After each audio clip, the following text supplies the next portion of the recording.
नमस्कार, news state देख रहे हैं आप। मैं हूं आपके साथ धीरेन्द्र अवस्थी। महाकुंभ में आज का दिन बेहद खास था क्योंकि गृहमंत्री अमित शाह ने मुख्यमंत्री योगी आदित्यनाथ के साथ संगम में डुबकी लगाई।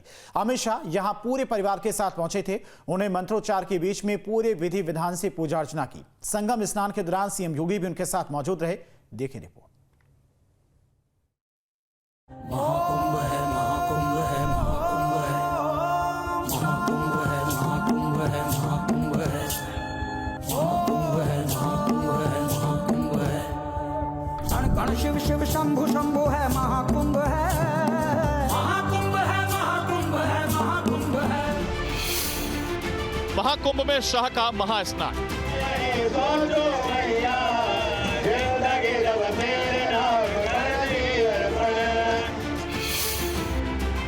संतों के साथ संगम में लगाई डुबकी। सब कुछ तेरा, कुछ नहीं मेरा,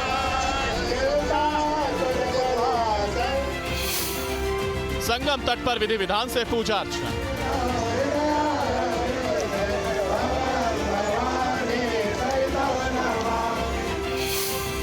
अमित शाह के साथ सीएम योगी का भी महास्नान। सब कुछ तेरा, कुछ नहीं मेरा।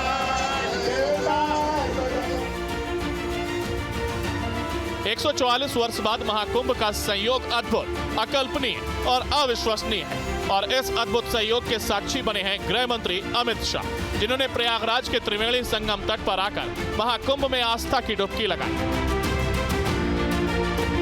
इस दौरान मुख्यमंत्री योगी आदित्यनाथ और कई साधु संत मौजूद रहे, जिनमें जूना अखाड़े के महामंडलेश्वर अवधेशानंद गिरी और योग गुरु बाबा रामदेव ने भी अमित शाह के साथ इस महास्नान में हिस्सा लिया। अमित शाह का संगम स्नान के दौरान सीएम योगी और संतों ने अमित शाह पर गंगा जल बरसाए। करीब 10 मिनट तक स्नान के दौरान संतों ने मंत्रोच्चार कर अमित शाह को संगम का आचमन भी कराया। अमित शाह जी स्नान करने के लिए आए और हम सब संतों ने साथ में स्नान किया और वास्तव में ये गौरव की बात है कि भारत के इस ढंग के शासक स्वयं अपने परिवार सहित आस्था की डुबकी लगाने के लिए आए और एक संदेश दिया कि भारत जो है परंपराओं का देश है और ये प्रयागराज महाकुंभ जो है ये भारतीय संस्कृति की दिव्यता है, जिसको सरकार और प्रशासन का पूरा समर्थन साथ है। पूरे विधि विधान से स्नान संपन्न हुआ और इससे पहले शाह स्टीमर से वीआईपी घाट पहुंचे। इस दौरान सीएम योगी और संतों की उपस्थिति रही। अमित शाह ने पक्षियों को दाना भी खिलाया और वहाँ महाकुंभ की व्यवस्थाओं को देख करके, स्नान करके, पूजन करके बहुत आनंदित है। सब परिवार पधारे हैं और वह लगातार कुछ समय बिताना चाहते थे, लेकिन कम समय इसलिए केवल बिता रहे हैं कि श्रद्धालुओं का महासागर महाकुंभ क्षेत्र में उमड़ा हुआ है, उनको कोई तकलीफ ना हो, इसलिए जो विस्तृत उनका कार्यक्रम था थोड़ा संक्षिप्त किए है उन्होंने, लेकिन बहुत प्रसन्न है व्यवस्थाओं से भी और स्नान से भी, पूजा से भी। अमित शाह करीब 5 घंटे तक प्रयागराज में रहे। 4 तस्वीरों में देखिए, पहले संतों के साथ नजर आए अमित शाह, तो वहीं अमित शाह के अलावा केंद्रीय रक्षा मंत्री सीएम योगी आदित्यनाथ ने एक साथ डुबकी लगाई। वहीं एसपी अध्यक्ष अखिलेश यादव ने भी संगम पहुंचकर आस्था की डुबकी लगाई। अद्भुत है। देश के यशस्वी गृह मंत्री जी ने आज महाकुंभ में साधु संतों के साथ स्नान किए। सभी शंकराचार्य जियों से उन्होंने आशीर्वाद प्राप्त किया देश को विश्व गुरु बनाने के लिए, और सभी साधु संतों शंकराचार्य जी से उन्होंने आशीर्वाद लिया और ये स्मरणीय है। इतना 144 वर्षों के बाद ये दिन देखने को हम सबको मिला है। ईश्वर ने हम सबको ऐसे समय में जन्म दिए हैं कि हम लोग अपनी आंखों के सामने इतना बड़ा दृश्य और ये आध्यात्मिक दुनिया की सबसे बड़ा आध्यात्मिक ये संगम, जो इससे बड़ा कोई आयोजन नहीं होता है, उस आयोजन के हम लोग सहभागी बन रहे हैं, जो 144 वर्षों के बाद हो रहा है। और आज बहुत ही अद्भुत है कि आज देश के यशस्वी गृह मंत्री जी हर जगह सभी शंकराचार्यों जी से और बड़े संतों के साथ उन्होंने आज स्नान किया। खैर, महाकुंभ में स्नान के बाद अमित शाह अपने पोते संग नजर आए। इस दौरान संतों ने अमित शाह के पोते को आशीर्वाद दिया। महाकुंभ के पावन अवसर पर आदरणीय गृह मंत्री जी का आगमन सनातन संस्कृति को दुनिया देख पा रही है। माननीय गृह मंत्री जी ने आदरणीय प्रधानमंत्री नरेंद्र मोदी जी का जो संकल्प है विकसित भारत के, उसको पूरा करने के लिए आज साधु संतों से प्रयागराज में संगम तट पर आशीर्वाद प्राप्त किया है और सनातन की अद्भुत छठा विहंगम दृश्य दुनिया देख रही है। मैं ऐसे अवसर पर आदरणीय गृह मंत्री जी का अभिनंदन करता हूं और साधु संतों का हृदय से आभार प्रकट करता हूं। आए हुए दुनिया के सभी श्रद्धालुओं का बहुत बहुत धन्यवाद देता हूं। संगम स्नान के बाद गृह मंत्री अमित शाह और मुख्यमंत्री योगी आदित्यनाथ स्वामी अवधेशानंद आश्रम पहुंचे, जहां उन्होंने जलपान ग्रहण किया। देखिए, ये शुभ अवसर है हम सबका कि हम सब लोग, और हमारा सौभाग्य है कि हम सब ने भारत भूमि पर जन्म लिया है और हमें ये सौभाग्य प्राप्त हुआ है कि प्रयाग महाकुंभ में हमें स्नान करने का अवसर मिलता है। आज हमारे देश के यशस्वी माननीय गृह मंत्री श्री आदरणीय श्री अमित शाह जी ने देश और पूरे विश्व के कल्याण की भावना से प्रयाग तीर्थराज क्षेत्र के अंदर संगम स्नान किया है। भगवान की कृपा और समस्त देवी देवताओं का आशीर्वाद उनको प्राप्त हो और उनके मार्गदर्शन में, उनके कर्मों के माध्यम से हमारा देश उन्नति के पथ पर आगे बढ़े। आज इस प्रयागराज कुंभ का अपने आप में ये ऐतिहासिक और स्मरणीय दिवस रहेगा, क्योंकि भारत के और गृह मंत्री उन्होंने आज हमारे अखाड़ा परिषद के वरिष्ठ लोगों के साथ स्नान किया माँ गंगा में, त्रिवेणी के संगम में, और प्रमुख समस्त संतों का आज यहाँ आचार पीठ जो जूना अखाड़े की है उसमें आकर सभी प्रमुख संतों का पूजन किया है और सभी के साथ उन्होंने आज अपने पूरे परिवार के साथ पूजन करके भोजन किया है। तो ये कुंभ का एक स्वर्णिम दिन है और हम सबके लिए गौरव की भी बात है। त्रिवेणी संगम पर वीआईपी स्नान के बाद अब इंतजार है प्रधानमंत्री मोदी का, जो कि 5 फरवरी को त्रिवेणी संगम में लगाएंगे आस्था की डुबकी। Team news state. आस्था के सबसे बड़े संगम में सनातन की सबसे बड़ी बैठक का आयोजन शुरू हो चुका है, यानी कि प्रयागराज में धर्म संसद की शुरुआत हो चुकी है और इस संसद में दूर दूर से साधु संत हिस्सा लेने के लिए पहुंच रहे हैं। उम्मीद लगाई जा रही कि इस संसद के जरिए साधु संत सरकार से कुछ मांग रख सकते हैं। इस रिपोर्ट में देखिए कैसा रहा धर्म संसद का पहला दिन।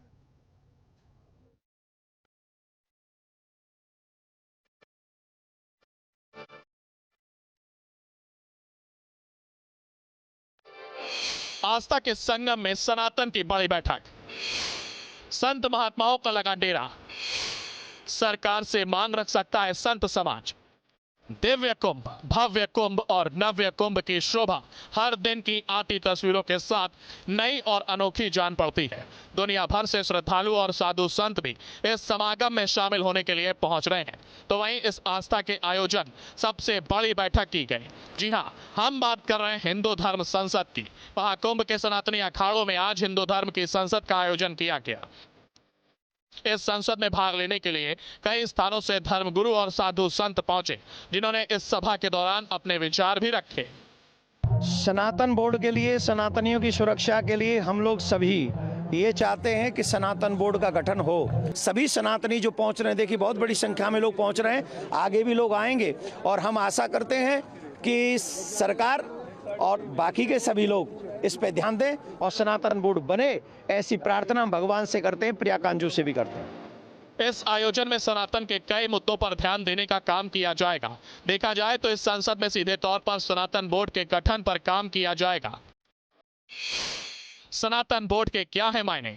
बोर्ड का उद्देश्य प्राचीन मंदिरों और तीर्थ स्थलों की सुरक्षा और संरक्षण करना होगा। सनातन धर्म की परंपराओं और ग्रंथों की शिक्षा के लिए संस्थान स्थापित करना, युवाओं को धर्म और संस्कृति से जोड़ने के लिए आधुनिक माध्यमों का प्रयोग करना, विभिन्न हिंदू पंथों और परंपराओं को एकजुट करने का प्रयास, सनातन धर्म के सिद्धांतों को अंतर्राष्ट्रीय स्तर पर फैलाना। यह धर्म संसद महत्वपूर्ण मुद्दों पर विचार विमर्श करेगी और सनातन धर्म के भविष्य को लेकर दिशा तय करेगी। देखिए, ये जो सनातन धर्म संसद रखी गई है वो सनातनियों की सुरक्षा के लिए, जो हमारी पूजा है, जो हमारी परंपराएं हैं, जो हमारी विद्या संस्कृति है, जो हमारे आने वाले समय में ये जो सारी चीज़ें हैं, वो बहुत गौ माता है, ये सारे क्रमों को अगर एक संयुक्त बोर्ड सुरक्षित कर सकता है तो इसी के लिए धर्म संसद यहाँ पर की गई है। देखो, धर्माचार्यों का कोई ऐसा विषय नहीं है। चाहे वो अखाड़ा हो, चाहे वो और हो, धर्माचार्य एक चीज चाहते हैं, सनातन की सुरक्षा, सनातन धर्म आगे बढ़े और हमारे धर्म को कोई डैमेज न करे, हमारी बहन बेटियों को डैमेज न करे। इसी उद्देश्य को लेकर सनातन धर्म संसद रखी गई है और इस धर्म संसद से जो इस कुंभ का एक अमृत और एक मैसेज निकलेगा वो हम सभी समाज को, ये जो सनातनी धर्माचार्य हैं वो देंगे और हम आशा करते हैं इस संसद से सनातन जगत को एक नई दिशा मिलेगी। हालांकि महाकुंभ में आयोजित हुए धर्म संसद से अखाड़ा परिषद की दूरी साफ तौर पर देखने को मिली, लेकिन इस धर्म संसद में पहुंचने वालों की भीड़ बड़ी संख्या में देखने को मिली है, जिनकी जुबान पर सनातन के नारे साफ सुने जा सकते थे। महाकुंभ में धर्म संसद, इस संसद में चारों शंकराचार्य, 13 अखाड़े शामिल हुए, 200 प्रमुख मंदिर के महंत भी शामिल, सनातन बोर्ड के गठन की मांग, वक्फ बोर्ड को खत्म करने पर चर्चा, कथावाचक देवकीनंदन ठाकुर के पंडाल में संसद। सनातन धर्म संसद का आज ये चतुर्थ धर्म संसद यहाँ पर हो रही है। भारी संख्या में लोग यहाँ पर आए हुए हैं और ये सारे लोगों की एक ही मांग है कि हिंदू राष्ट्र का गठन हो, भारत को हिंदू राष्ट्र बोला जाए, सनातन बोर्ड का गठन हो, क्योंकि वक्फ बोर्ड के सामने सनातन बोर्ड होना जरूरी है। पूरे देश में गौ हत्या रोकी जाए और गौ माता को राष्ट्र माता का दर्जा दिया जाए। जो माहौल इस वक्त प्रयागराज में है वो माहौल अद्भुत है। आप देखेंगे यहाँ पर 28 सेक्टर हैं। 28 सेक्टर में जितने भी बड़े पंडाल लगे हुए हैं, हर पंडाल में धर्म संसद हो रही है। सभी जगह पे यही मांग है, तो बड़े बड़े तादाद में यहाँ पर लोग इकट्ठे हो रहे हैं। एक अद्भुत माहौल है, भारत के लिए माहौल है, और हो भी क्यों ना। सबसे बड़ी बात यह है कि भारत जैसे राष्ट्र में अगर हिंदुओं का जो सनातन धर्म है उसको सुरक्षित करना हो तो एक होना पड़ेगा। मैं दिल्ली पश्चिम बिहार से आया हूँ और मैं सनातन बोर्ड की मांग करने के लिए आया हूँ। मैं ये कहता हूँ जब भारत में वक्फ बोर्ड बन सकता है तो हम बहुसंख्यक हिंदू हो गए इतनी भारी संख्या में, तो हमें हिंदू को सनातन बोर्ड क्यों नहीं मिल सकता? जब वक्फ बोर्ड है तो क्या हमें अपने धर्म का अधिकार नहीं है? हमें अपने धर्म को बचाने का अधिकार नहीं है? हमें सनातन बोर्ड चाहिए जिसमें हम अपने धर्म को बचा सकें और अपने बहू बेटियों को अपने धर्म की रक्षा करें और अपने बहू बेटियों को बचाएं, जिससे बहुत ज्यादा बुरा हो रहा है। जैसा कि बांग्लादेश में बहू बेटियों के साथ में कितना घृण्य अपराध हुआ है, उनके घरों को तोड़ दिया गया है, हिंदुओं को जिंदा जला दिया गया है। इतना बुरा हो रहा है कि हमें देख के वो चीज सुन के डर लगता है कहीं आगे हमारे साथ भी ऐसा ना हो। उसी के लिए हम सनातन बोर्ड मांग रहे हैं। हम भारत से, हम प्रधानमंत्री नरेंद्र मोदी से हाथ जोड़ के विनती करते हैं कि हमें भी एक सनातन बोर्ड दे दो। एक बार फिर बुलंद आवाज में सनातन की मजबूती साफ तौर पर देखी जा सकती है। एकजुट में सुनाई दे रही सनातनियों की आवाज से सनातन बोर्ड के गठन की ही मांग करती सुनाई दे रही है। सनातन बोर्ड हमारे बहुत ही जरूरी है। अयोध्या हमारा झांकी है, मथुरा काशी बाकी है, ये होना चाहिए। हम लोग को सनातन बोर्ड का बहुत सहे भैया, अब नहीं सहेंगे। जैसे अयोध्या में झांकी है वैसे मथुरा काशी बाकी है, होना चाहिए, होना चाहिए, एकदम जरूरी है, एकदम जरूरी है भैया। कि जो इतना सनातन धर्म को जोड़ने की कृपा कर रहे हैं वो तो इतना अच्छा कर रहे हैं कि यहाँ हमारा मथुरा भी बन जाए। जैसे मेरी मथुरा उज्जैनी नगरी और मथुरा वो अयोध्या बन गई है, ऐसे ही मेरा मथुरा नगरी भी बन जाए और गुरुजी के चरणों में कोटि कोटि प्रणाम। ऐसे ही सनातन धर्म को जोड़ते रहे। हिंदू एकता जिंदाबाद। सनातन बोर्ड के गठन को लेकर के आज धर्म संसद की गई है। यह धर्म संसद देवकी नंदन के पंडाल में किया गया है, जहां पर तमाम धर्म गुरु पहुंचे हुए थे और सनातन बोर्ड के गठन को लेकर के तमाम बिंदुओं पर हस्ताक्षर हुए हैं, तमाम बातों को रखा गया था। हालांकि अगर बात करें तो इस बैठक में पहले अखिल भारतीय अखाड़ा परिषद के तमाम पदाधिकारियों को पहुंचने की बात थी, लेकिन अखिल भारतीय अखाड़ा परिषद से कोई भी पदाधिकारी नहीं पहुंचा है। हालांकि इस पर साधु संतों ने सफाई देते हुए कहा है कि व्यस्तता के कारण जो अखिल भारतीय अखाड़ा परिषद के लोग हैं वो नहीं पहुंच पाए हैं, लेकिन उनकी सहमति जो है वो इस संसद के लिए है। तीन मुद्दों को लेकर के तमाम बातें हुई हैं। हालांकि तमाम धर्मगुरु पहुंचे हुए थे, इसके साथ ही साथ अखिल भारतीय अखाड़ा परिषद के लोग नहीं पहुंचे, लेकिन उस पर साफ तौर पर साधु संत सफाई देते हुए नजर आए हैं। आस्था के संगम में अब धर्म की संसद भी शुरू हो चुकी है। संतों की डुबकी के बीच अब संतों की मांगों का सिलसिला भी शुरू हो चुका है। इस संसद का मुख्य काम सिर्फ सनातन को मजबूती देने पर ही रहने वाला है। कुंभ नगर से टीम न्यूज स्टेट।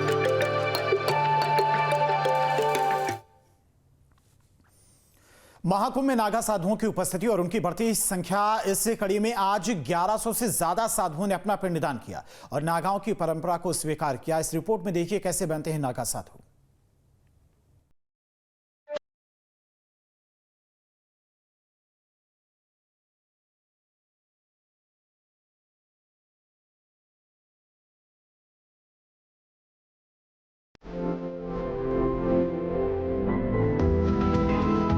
महाकुंभ में साधु संतों का हुजूम उसकी शोभा बढ़ा रहा है।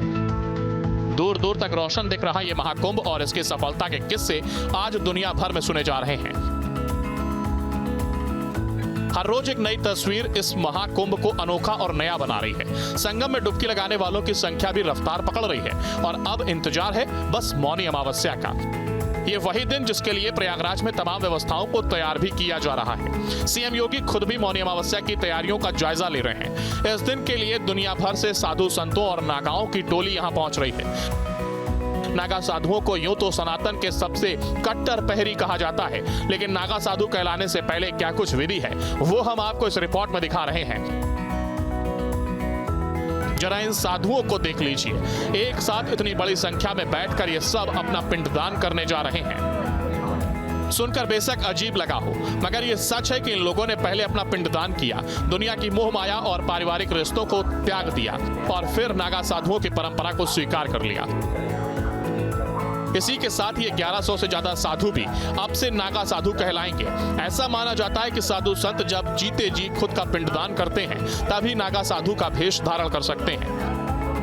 संगम नगरी प्रयागराज में सनातन धर्म को आगे बढ़ाने के लिए, इसका प्रचार प्रसार करने के लिए, अपना विस्तार करने के लिए आज आहवन अखाड़े में से सैकड़ों नागाओं साधुओं को दीक्षा दी जा रही है। बता दें कि ये वही साधु महंत होने वाले हैं जो आज अपने आप को पिंडदान कर देंगे। आज से सामाजिक मोह, सांसारिक मोह, माता पिता और सभी को ये त्याग देंगे। इनके लिए आज से इस अपने आप को खुद का पिंडदान कर देंगे और इनके लिए आज से सब कुछ सनातन है और ये सिर्फ और सिर्फ सनातन का प्रचार करेंगे। हमारे साथ बातचीत करने के लिए महंत जी हैं, इनसे समझने की कोशिश करते हैं कि आज आहवन अखाड़ा कितने लोगों के लिए, कितने संत बनाए जा रहे हैं। महाराज जी, हमारे अखाड़े में आज 1700 से 1800 संत बनाए जा रहे हैं। आज इनका पूरा पिंडदान होगा, विद्या हवन होगा, विद्या हवन के बाद में पूर्ण संत हो जाएंगे। अभी सनातन के लिए जिएंगे। महाराज जी, ये बड़ी कठिन प्रक्रिया होती है, बहुत संघर्ष के बाद ये कठिन प्रक्रिया तो वही है बेटा, क्योंकि ये अपने लिए खुद के लिए संत कभी खुद के लिए नहीं जीता है और स्वार्थ के लिए होता है, अपने सनातन के लिए होता है। इसलिए वो कठिन मानो या वो हमारा तो भेष ही है, दूसरे के लिए तो हमें जीना है। इस संगम नगरी प्रयागराज महाकुंभ में ये प्रक्रिया की जा रही है। ये कुंभ जो है प्रयागराज हुआ है, जो आप राजा राजेश्वरी के नाम से जान जाते हैं। यहाँ के जो होते हैं संत बनते हैं राजा राजेश्वरी के नाम से होते हैं। उज्जैन में उन्हें खूनी नागा से होंगे, हरिद्वार में होंगे तो बर्फानी होंगे और उसमें नासिक में होंगे तो खिचड़िया होंगे। लेकिन ज़्यादा करके महत्व 3 का ज़्यादा दिया गया है तो सर पूरे हमारे जहाँ हमारे कुंभ पढ़ते हैं वहाँ पूरे महत्व है, लेकिन ज़्यादा करके 3 में ज़्यादा नागा सन्यासी बनाया जाता है। तो आज से इन सन्यासियों को सारा मोह खत्म हो जाएगा, ये सिर्फ और सिर्फ समाज के लिए और सनातन के लिए। हाँ, ये अपने घर से माँ बाप भाई जो भी इनके परिवार में सबको मोह त्याग कर दिया, अपना खुद का पिंडदान करेंगे। माँ बाप का अपने जो भी अपने परिवार को उनका पिंडदान करके सब त्याग के अब केवल गुरु का और सनातन के लिए हो गए। तो ये थे महाराज जिन्होंने बताया कि ये अब अपने आप को पारिवारिक मोह से त्याग करके सिर्फ अपने गुरु और सनातन के लिए जिएंगे और सनातन के लिए ही प्रचार प्रसार करेंगे। प्रयागराज की धरती से महासंगम में हर रोज सनातन की पूर्ण झलक देखने को मिलती है, जिससे हर कोई प्रफुल्लित हो रहा है। दुनिया भर तक पहुंचने वाली सनातन की इस छवि को भव्य और दिव्य रूप देने में सीएम योगी का अहम योगदान है, क्योंकि महाकुंभ को अभी लगभग 15 दिन हो चुके हैं और इन 15 दिनों में मजबूत व्यवस्थाओं की जीवंत तस्वीरें हर किसी ने देखी हैं। कुंभ नगर से टीम न्यूज स्टेट।